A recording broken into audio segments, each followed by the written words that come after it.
Hi everyone, absolute pleasure to be here with you all today for one of our Summit Roundtable discussions. We've got a great panel of speakers today to hopefully really engage in the topic, what next? So what do we mean by what next? It's really the future of scalp cooling trials and research. So if you look at the research that's already been done on chemotherapy-induced alopecia, you'll find much of it's been about efficacy and safety for many years. We've got randomised control trials, for example, by Dr. Nangia and others. We've also got large observationals with real-world evidence, the Dutch Registry for one, and then many other studies looking at some similar sort of endpoints. And I think now we've established that efficacy and safety data pretty well. I guess it's time now to start pushing those boundaries a little bit more, really starting to look at what next, what can we do to do better in essence for our patients, for usability, etc. I think there are gaps, of course, in the research, and I'd love to talk about that today and really find out from you, what gaps those are and also what current research is ongoing, which perhaps might fill those gaps. For me, this really is about pushing boundaries. It's about making that patient experience better, being wider in terms of our audience, being more inclusive, being more diverse. So hopefully today we'll come and find some interesting discussions and sort of next steps from everyone in terms of what we can look at in the future. So if we know it's effective, if we know it's safe, what next? What should we start by looking at? Where are the gaps? Who's got some thoughts on what we should be addressing today? So I think Karina was telling us to refine our populations or refine our certain drugs or whatever. I would also like to extend that to special populations as well, because you were talking about repeating things. And I mean in low and middle income countries. So I know India is not one of them, or maybe, but you can help us there. And I think the trials would definitely be repeated in these different cultures, and there are special populations even in the UK that we could do. So special populations even in the UK that we could do different trials.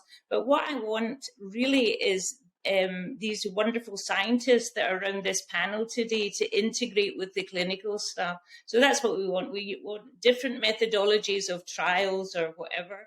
And we want things to go along with the study as a sub-study or just as integrated. And we want the science to tighten up the drugs and whatever it might be in a kind of special population. So tighten up the populations, definitely extend to low and middle income countries or human. We use Human Development Index now because they encompass underserved populations, which we have in high income. In the U.S., in the trials, we noticed lower hair retention rates in other ethnicities like African Americans. So I do think there are subpopulations and questions out there that we can improve on. And there's talk about doing some studies, changing the pre-cooling time and things we do with those patients. Asma, any thoughts on that? You've obviously looked at a patient population with types 3 and 4 hair. What's your take on? Absolutely, I will echo that. The small study I did, we stopped it early because 14 out of the 15 women we enrolled didn't have success. That was such a small study, and again in a small center. But even looking back at the large analyses we have, very few patients had, thicker hair types, and there wasn't good representation from some ethnic groups. So I think it's interesting. And even when we started that study, one thing I found interesting is going back and looking at some of the older studies, the measure for hair loss involved using a wig. And a lot of my patients said, wait, I wear a wig anyway. Like, what does that mean? But I know that's been amended since then. But even things like that, that's what happens when you don't, upfront think of different patient groups. Yeah, I think a valid point, being a little bit more culturally sensitive in our endpoints as well. Just on that study, so of course, we're now learning a lot more. We believe and understand that, of course, we have to have a more diverse approach to our clinical trials, and I think that's across, lots of different, whether it be pharmaceuticals or supportive care measures, and we're really keen on doing that.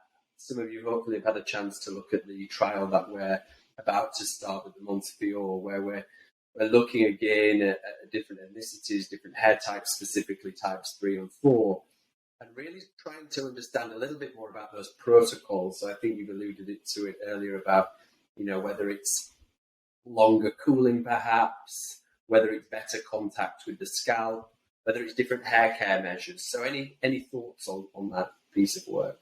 It's brilliant, Rich. We have to think about different things apart from what I've just talked about drugs and different populations. We've got to think about the nurses and the training, and these things all matter to scalp cooling as well. So there's just a lot bundled in there. So it's efficacy due to training as well of nurses or whoever puts the scalp incorporated into the study. So I think the study is great. There's different head shapes, like we saw that in the Japanese culture, so that the fit of the cap matters so much that maybe that adds to some of this too. And it's not just the ethnic differences in hair types, like some of it may be actually the way the cap fits. Yeah, so I completely agree with what is being said. And in India also, when we did this study, we found that the head shapes are a bit different, and the fitting of cap, it should be really snugly fit, and wherever it is not fitting, so if there are some irregular shapes, also the head size is a bit smaller. So initially when we are using little bigger caps, the results are not so good, and later when there were small caps were used, and also some measures were taken to really fit it tight, and there was a learning curve also, as Annie mentioned, for the nursing staff. So it all really, one of immense importance. So I think in real world, when it is outside the trial setting, this cap fit will definitely play a big role, because it is a little time consuming also. So one has to really fit it tight, especially if the head shapes are different, irregular, etc. And that's how I feel, if we can introduce customized caps for individuals, precision medicine, this era is precision medicine, so why not precision capping? I think it would be great, because we really struggle, especially with the Indian heads, different kind of heads from all over, and how to fit it. Also, the thickness of hair, the age. Also, I observed that if they are a little older side, the preservation rates are comparatively less. Also, they have their natural tendency of hair falling also, and hair structure also, how much they care for their hair. So in as somebody mentioned, that low middle income countries, so the different kind of challenges. In my institute, we treat general category patients and private category patients, and there's a huge difference that way. So those general category patients are really poor, and they are not very much aware about their hair care, etc. So the patients who are not using those conditioners and other moisturizing techniques, etc., they were also not having that great success rate. So everything counts. That's what I'd said. Also, I felt that post-cooling time, if it is little longer, it will add to value. So we need to really see all these points. One additional point I would like to mention, that when we were studying quality of life, we found that we really do not have a specific tool to study alopecia. The majority of quality of life instruments, they take only as a small measure as alopecia. So perhaps we, as a team, we really need to develop a proper tool to capture alopecia related quality of life. Yes, I totally agree. So that is about protocols, so doing the same in the hospitals, but also in research to further improve the results. So that's what we also see in the Dutch Scalp Cooling Registry, that the success rates between hospitals really differ. But also I agree that we have to use the same measure, because you also see that if the patients are the same category of ethnicity or chemo and dosage, etc., that there are still huge differences in efficacy in trials.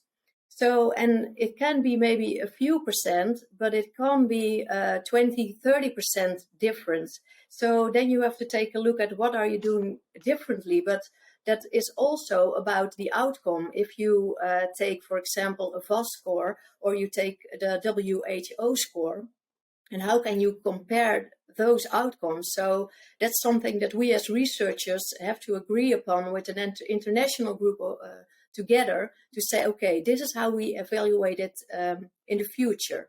So that is about doing the same. But at the other hand, if we take a look at all the differences between the patients and the precision medicine that is now fully ongoing everywhere, that we also should take a look at further improving the results by a personalized approach also for scalp cooling.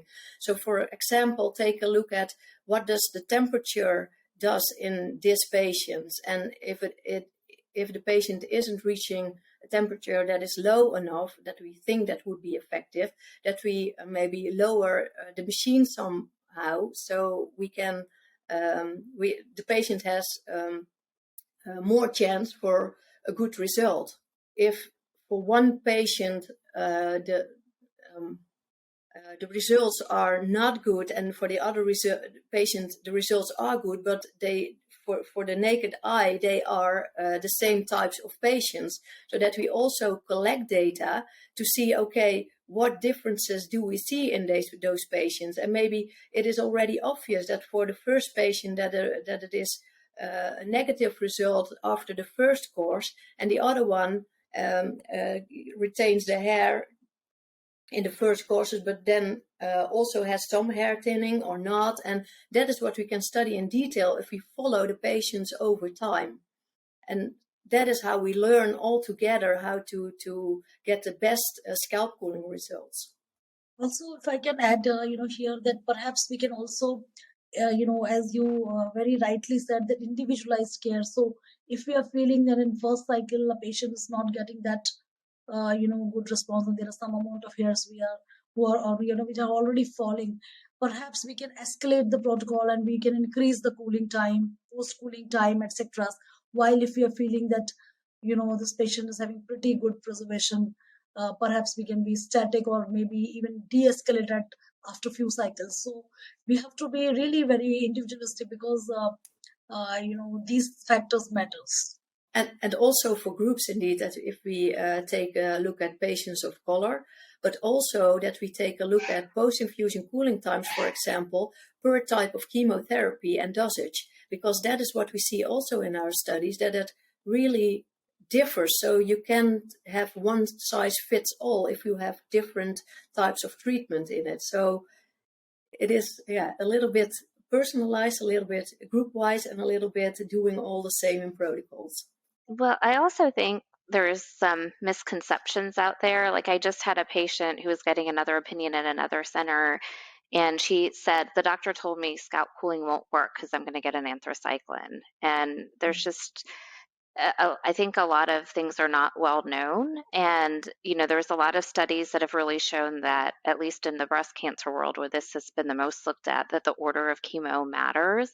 And a lot of that has to do with the fit, because if you wear that device several times before you get to an anthracycline, you're going to be better at fitting it. So you can double the hair retention rate by giving a taxane first and then an anthracycline. And maybe some of our biologists can comment, but maybe increasing the temperature, the pre-cooling, post-cooling time can further increase hair retention with anthracyclines. But I think that's a definite future direction of how do we improve that with that type of chemotherapy. Yeah, I may say, I've tried to be quiet because I tend to be in awe of the clinical staff and the oncologists working on this, and you always fear that as a biologist you will suggest something silly. But from what we have seen in the lab, temperature is so important, and it can make such a difference. So we don't want to suggest, so in simple terms, it is indeed, at least in our hands, the cooler the better. And you can reach a stage where realistically a temperature that can be reached in the clinic can be so strongly cytoprotective.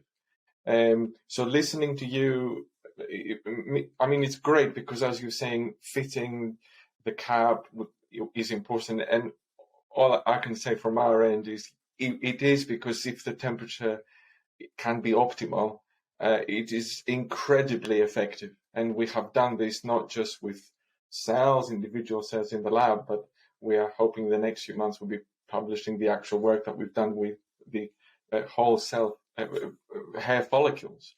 And it's incredible that if a lot of the work that we've done with just individual cells has shown us that there is a specific temperature that, if it can be reached, it's extremely effective. And we've seen that with hair follicles as well. So as far as we are concerned, the message from our work in the lab is, if it can be, the cooler the better, is definitely the case. So, and what's interesting also, and again, these conversations are brilliant for us because we are listening to the reality of chemotherapy treatment and scalp cooling. And it's interesting listening to sort of the possibility of changing the sequence of treatment. I don't know how realistic it is. I call this the real world. I can say, oh, we're in the lab, we're doing what we're doing, but you are doing the important things. But realistically, my background is cancer biology. I know these drugs, and I say that in my lectures, are great at what they do, but they're very strong poisons. So at the end of the day, I guess the drugs are aiming to kill the tumor cells. Is changing the order that critical from a therapy point of view? Is interesting. So that in the triple negative world, there's a lot of studies that have come out that actually show giving a Taxol first increases the dose intensity. So you can give more anthracycline if you give it second. And they've shown that you actually have higher pass CR rates and less recurrence. So it's, you know, we kind of did this naturally at our center because half our patients are treated in a underserved county public setting where it's hard to put in portacasts, which you need for anthracycline. So this data emerged across many countries because of, you know, the portacast situation, but it's actually more effective in certain tumor types to switch the order.